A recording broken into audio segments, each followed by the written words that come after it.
Market లో invest చేసి మీ డబ్బులు డబుల్ చేసుకోవాలనుకుంటున్నారా? విజయవాడలో జరిగే సుందరరామిరెడ్డి గారి లైవ్ సెమినార్ కి అటెండ్ అవ్వండి.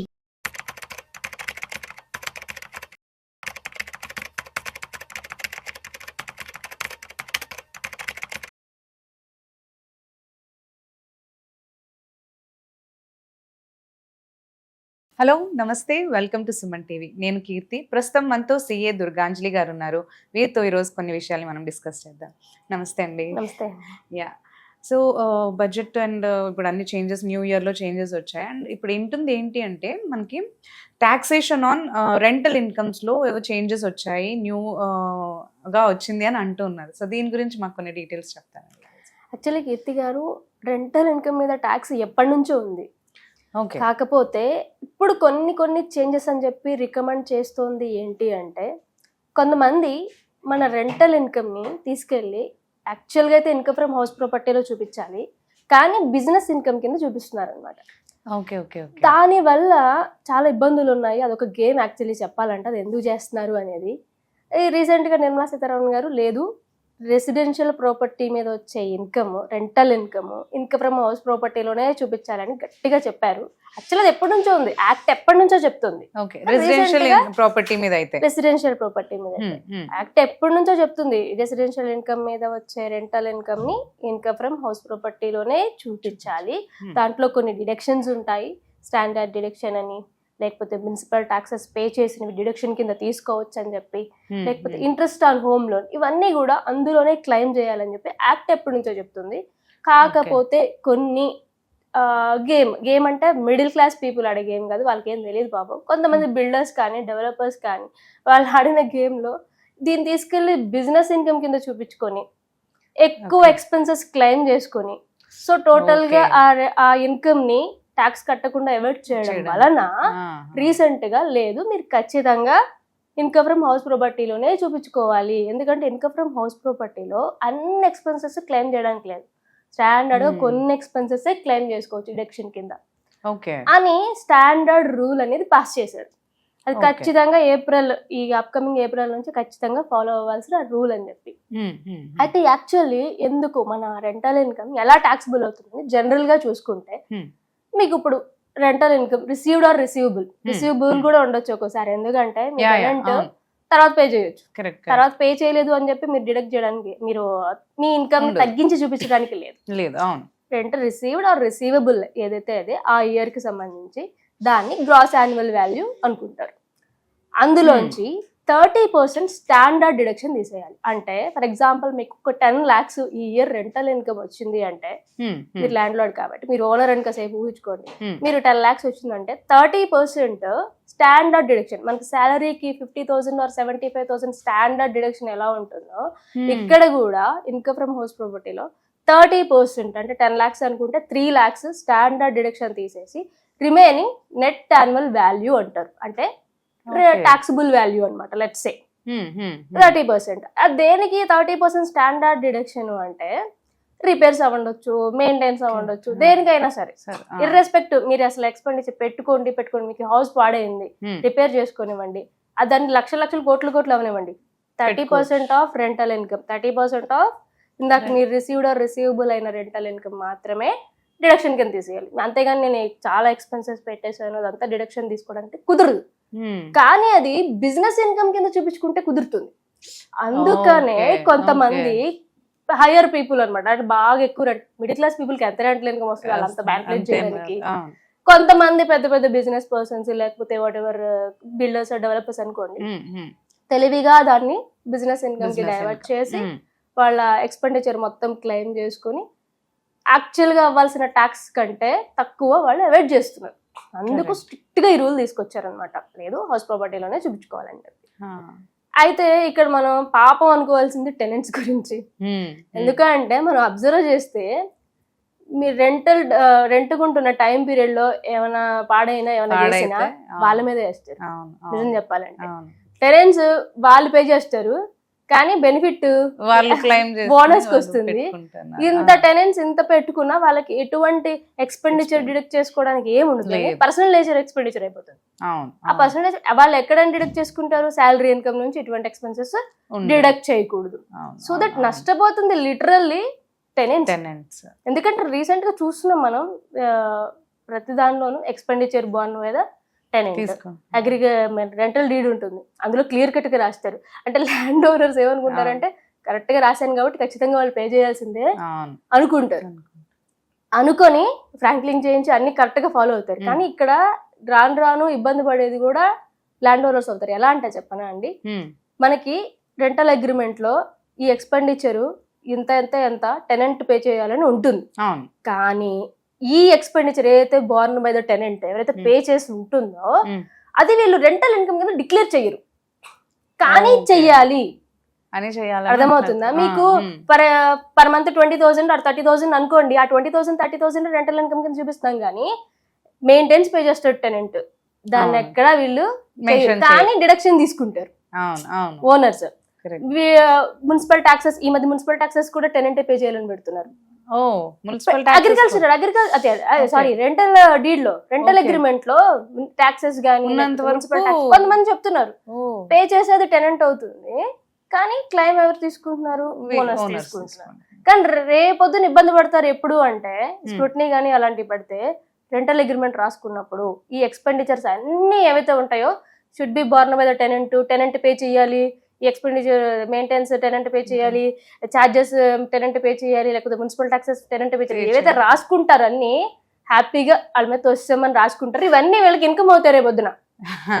అది ఇప్పటి వరకు అంతగా ఎలాబరేట్ కాలేదు, కానీ రేపొద్దున ఇది కూడా next biggest thing is rental agreement upcoming days లో. ఇవన్నీ కూడా వీళ్ళకి ఇన్కమ్ అవుతుంది. ఇన్కమ్ కింద క్లెయిమ్ చేసినప్పుడు మాత్రమే వీటన్నిటిని డిడక్షన్ తీసుకోవడానికి ఎలిజిబుల్ ఉంటుంది. అది వాళ్ళకి తెలియట్లేదు, తెలుసుకోవాలి ఇప్పటి నుంచి. హ్యాపీగా రెంటల్ అగ్రిమెంట్ లో అన్ని టెనెంట్ అని చెప్పి రాసేసాం కాబట్టి ఆడే పే చేసుకుంటాడని హ్యాపీగా ఉంటారు చూసారా. తర్వాత ఇప్పుడు కట్టడానికి అవ్వట్లేదు అని తప్పించుకుంటారు కానీ నెక్స్ట్ అవన్నీ మీ మంత్లీ ఏదైతే రెంట్ వస్తుందో దాంతో పాటు ఏదైతే టెనెంట్ ఎక్స్పెండిచర్ కానీ మెయింటెనెన్స్ కానీ మున్సిపల్ టాక్సెస్ కానీ వాట్ ఎవర్ పెట్టుకుంటాడో అవంతా వీళ్ళు ఇన్కమ్ లో డిక్లేర్ చేసి దాని నుంచి మున్సిపల్ ట్యాక్స్ డిడక్షన్ తీసుకోవచ్చు. స్టాండర్డ్ డిడక్షన్ 30% అసలు ఎవరు పెట్టుకున్నా వాళ్ళు తీసుకోవచ్చు. మీకు ఓనర్స్ కి అది మీరు ఓనర్ అని ఇంకా సేపు అనుకుంటున్నారు కాబట్టి మీకు ఆ బెనిఫిట్ ఉంది. టెనెంట్ పే చేయండి, ఎవరే పే చేయండి. కానీ మున్సిపల్ ట్యాక్సెస్ మీరు పే చేస్తేనే మీకు డిడక్షన్, ఓనర్స్ పే చేస్తేనే మీకు డిడక్షన్. టెనెంట్ పే చేస్తే మీకు డిడక్షన్ రాదు. దానికి రెక్టిఫికేషన్ ఏంటి అంటే మీరు ఇన్కమ్ కింద ఫస్ట్ ట్రీట్ చేసుకోండి. ఇవన్నీ ఏదో తప్పించుకోవాలని మీరు అన్నట్టు తప్పించుకోవాలని వాళ్ళ మీద తప్పించుకోవడము అంటే కొన్ని అవేర్నెస్ లేకపోవచ్చు. ఇవన్నీ అవేర్నెస్ తెచ్చుకుని జాగ్రత్తగా రెంటల్ అగ్రిమెంట్ రాసుకొని ఆ రెంటల్ అగ్రిమెంట్ లో మెన్షన్ చేశారు అంటే యూ మస్ట్ అండ్ షుడ్ గా మీరు ఇన్కమ్ కింద డిక్లేర్ చేసుకుని డిడక్షన్స్ తీసుకుని దాని మీద ట్యాక్స్ కడితేనే మీరు రేపొద్దున ఎటువంటి లిటిగేషన్స్ కి ఇబ్బంది పడకుండా ఉంటారు. లేదంటే రేపొద్దున ఇబ్బంది పడతారు. ఎందుకంటే rental agreement is a legal document, Franklin చేసి అవన్నీ చేస్తున్నారు కాబట్టి. ఓకే, నెక్స్ట్ థింగ్ ఏంటి అంటే నేను ఆల్రెడీ మీకు ఎక్స్ప్లెయిన్ చేసినట్టు రెసిడెన్షియల్ ప్రాపర్టీ మీద వచ్చిన రెంటల్ ఇన్కమ్ ని ఇన్కమ్ ఫ్రమ్ హౌస్ ప్రాపర్టీలోనే చూపించాలి, బిజినెస్ ఇన్కమ్ కింద చూపించకూడదు. ఎందుకంటే ఆల్రెడీ చెప్పా బిజినెస్ ఇన్కమ్ లో ఎంతైనా ఎక్స్పెండిచర్ క్లెయిమ్ చేసుకోవచ్చు. ఎంతైనా ఎక్స్పెండిచర్ ఏదో నేను రీస్ట్రక్చరింగ్ చేశాను, రినోవేషన్ చేశాను, ఆ ఎక్స్పెండిచర్ కూడా క్లెయిమ్ చేసేస్తున్నారు బిజినెస్ ఇన్కమ్ కింద చూపించడం వల్ల. ఇది ఓన్లీ మీరు రెసిడెన్షియల్ ఇన్కమ్ కి చెప్తున్నారు. కమర్షియల్ కి ఎటువంటిది? కమర్షియల్ ఏంటి అంటే 2 టైప్స్ అండి. కమర్షియల్ ఇప్పుడు నేను ఉన్నాను, సరే మీరే ఉన్నారు, నేను కాదు, మీరే ఉన్నారు, ఒక 10 బిల్డింగ్లు ఉన్నాయి. మీ main motive rental income. Old people ఏదన్నా ఉండి వాళ్ళు జస్ట్ వాటి మీద బేస్ అయి ఉన్నారు అనుకోండి. మీ మెయిన్ బిజినెస్ రెంట్ కి ఇచ్చి ఆ రెంటల్ ఇన్కమ్ తీసుకునే బిజినెస్, అప్పుడు మీది బిజినెస్ ఇన్కమ్ కింద క్లెయిమ్ చేసుకోవచ్చు. ఏదైనా కానీ రెసిడెన్షియల్స్ అయినా కానీ బిజినెస్ ఇన్కమ్ కింద క్లెయిమ్ చేసుకోవచ్చు. మీరు స్టాఫ్ ని పెట్టుకుంటే ఆ సాలరీస్ డిడక్షన్ తీసుకోవచ్చు.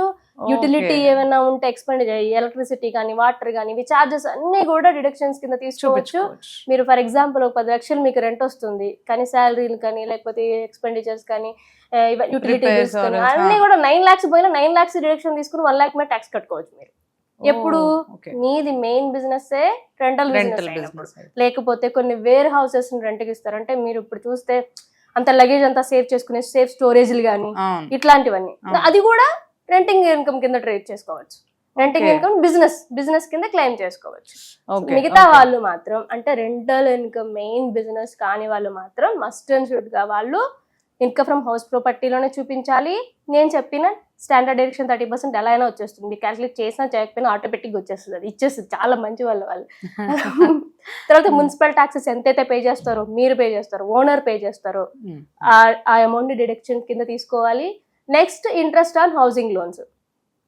ఒకవేళ మీరు సెల్ఫ్ ఆక్యుపైడ్ ప్రాపర్టీ అంటే మీరే ఉంటే కనుక 2 lakhs వరకు, లేదు లెటౌట్కే ఇచ్చారు వేరే వాళ్ళకి ఇస్తే కనుక ఎంతైనా సరే, ఎంత ఇంట్రెస్ట్ ఉంటే అంత హౌసింగ్ లోన్ మీద ఎంత ఇంట్రెస్ట్ ఉంటే అంత మీరు డిడక్షన్ కింద తీసుకోవచ్చు. రిమైనింగ్ అమౌంట్ మీద ఇంకే డిడక్షన్స్ లేవు, ఇంకే ఎక్స్పెండిచర్ మీరు ఏదైనా పెట్టుకోండి, ఏమైనా చేయండి, ఇంకే ఎక్స్పెండిచర్స్ లేదు. మీ రిమైనింగ్ అమౌంట్ మీద ట్యాక్స్ తప్పనిసరిగా కట్టాలి. అందుకు ఈ ఉద్దేశంతో చేంజెస్ అంటున్నారు కదా, ఇది ఎప్పటి నుంచో ఉంది. కాకపోతే ఇప్పుడు ఒక రూల్ లాగా పాస్ చేశారు. ఎందుకంటే కంపల్సరీ అందరు ఫాలో అవ్వాల్సిందే. ఎందుకంటే నిర్మలా సీతారామన్ గారు ఈ మధ్య ఏమి చెప్పినా వైరల్ అవుతుంది. సో ఆవిడ చెప్పారు పర్టికులర్ గా అంటే ఖచ్చితంగా ఫాలో అవ్వాలి కాబట్టి. అండ్ నెక్స్ట్ మీకు బిల్డర్స్ అండ్ డెవలపర్స్ కి మెయిన్ గా నోషనల్ రెంట్ అనేది ఒకటి యాడ్ అవుతుంది. ఎందుకంటే ఇప్పుడు బిల్డర్ డెవలపర్ అక్కడ కన్స్ట్రక్ట్ చేసే గానీ కొన్ని సేల్ అవ్వచ్చు, అవ్వకపోవచ్చు, బిల్డింగ్స్ అవ్వచ్చు. కానీ 2 years లోపున వాళ్ళు సేల్ చేయాలి, లేకపోతే రెంట్కి ఇవ్వాలి ఆ బిల్డింగ్. పెడుతున్న కొత్త సేల్ అవ్వకపోతే 2 years తర్వాత నుంచి రెంట్కి ఇచ్చుకుంటే ఎలాగో రెంటల్ ఇన్కమ్ వస్తుంది, హ్యాపీ. నోషనల్ రెంట్ ఏంటంటే నీకు రెంట్ వచ్చినా రాకపోయినా నీకు రెంట్ వచ్చింది అనుకుని మాకు ట్యాక్స్ పే చేయాలి అని చెప్పి, అది కూడా మస్ట్ అండ్ షుడ్ గా ఫాలో అవ్వాల్సిన రూల్. అంటే 2 years తర్వాత నుంచి ఆ బిల్డింగ్ వాల్యూ ఎంత ఉంటుందో, లెట్స్ సే ఎంత ఇక్కడ బిల్డింగ్ ఉంది దానికి ఎంత రెంట్ దాన్ని ఒక రెంటల్ ఇన్కమ్ లాగా ట్రీట్ చేసి ట్యాక్స్ పే చేయాల్సిందే నోషనల్ రెంట్ అని చెప్పి. సో ఇవన్నీ కూడా రెంటల్ ఇన్కమ్ లో ఉన్న మెయిన్ క్రూషియల్ పాయింట్స్ అన్నమాట మనం. అండ్ లెట్స్ సే యాక్చువల్లీ నిజంగా సఫర్ అవుతుంది, అసలు చేంజెస్ చేయాలి లేకపోతే ఏమైనా బెనిఫిట్ చేయాలంటే టెనెంట్స్ గురించి ఆలోచించాలి. ఎందుకంటే హైదరాబాద్ లో అప్రాక్సిమేట్లీ 1 crore పాపులేషన్ వేసుకుంటే మనం, లెట్స్ సే అందులో ఒక 4 members ఒక ఇంట్లో ఉంటున్నారు అంటే ఒక 4 members ఫ్యామిలీ అనుకున్నాం అనుకోండి, 2 million people, 2 million house holds ఉన్నాయి, 2 million houses. అందులో 50% రెంటల్ పర్సన్స్, రెంట్ ఉంటున్న persons 50%. Let's say 1 million 10 lakhs అనుకోండి. అందరూ కూడా రెంట్ పే చేస్తున్న వాళ్ళు, వాళ్ళు పే చేసిన రెంట్స్ అన్ని గాల్లో కలిసిపోతారు, ఎటువంటి ఎక్కడ చూపించలేకపోతున్నారు. ఏమన్నా ఉంటే వాళ్ళ గురించి ఆలోచించారు, వాళ్ళు పే చేస్తున్న రెంట్లు కానీ అవన్నీ ఎక్కడ next at least next upcoming finance budget లో వాళ్ళ గురించి రిఫర్ చేసి వాళ్ళకి ఏదైనా ఎక్స్పెన్సెస్ క్లెయిమ్ తీసుకునే బెనిఫిట్ ఉంటే బాగుంటుంది. Actually thank you so much అండి. థ్యాంక్ యూ అండి. హాయ్, మొట్టమొదటిసారిగా మన విజయవాడలో క్లాస్ రూమ్ ట్రైనింగ్ అండి, 1 day క్లాస్ రూమ్ ఎన్విరాన్మెంట్ లో ఆఫ్లైన్ వెబినార్ జరగబోతుంది. అండ్ ఇంట్రెస్ట్ ఉన్న పార్టిసిపెంట్స్ ఈ కింద స్కూల్ అవుతున్న నెంబర్కి రింగ్ చేసుకొని సీట్ బుక్ చేసుకోండి. దీంట్లో ETFs, index funds and mutual funds మీద completely and hand holding experience మీకు ప్రొవైడ్ చేయబడుతుంది. దీని ద్వారా ఏంటంటే మనం ఎసెట్స్ని స్టాక్ మార్కెట్లో ఎలా మేనేజ్ చేసుకోవాలి, ఎలా గ్రో చేసుకోవాలి, ఎలా ప్రొడక్ట్ చేసుకోవాలో అంటే ప్రాక్టికల్గా నేర్చుకుంటారు. అండ్ మీ ఇప్పటి వరకు మనం ఆన్లైన్లోనే మీరు అటెండ్ అవుతున్నారు. ఇక నుంచి మీరు మన విజయవాడ సిటీలోనే అండ్ లైవ్లో క్లాస్ రూమ్ ఎన్విరాన్మెంట్లో నేర్చుకునే ఛాన్స్ దొరుకుతుంది. కాబట్టి ఇంట్రెస్ట్ ఉన్న పార్టిసిపెంట్స్ కింద స్క్రోల్ అవుతున్న నెంబర్కి పింగ్ చేసి సీటు రిజర్వ్ చేసుకోండి. Thank you.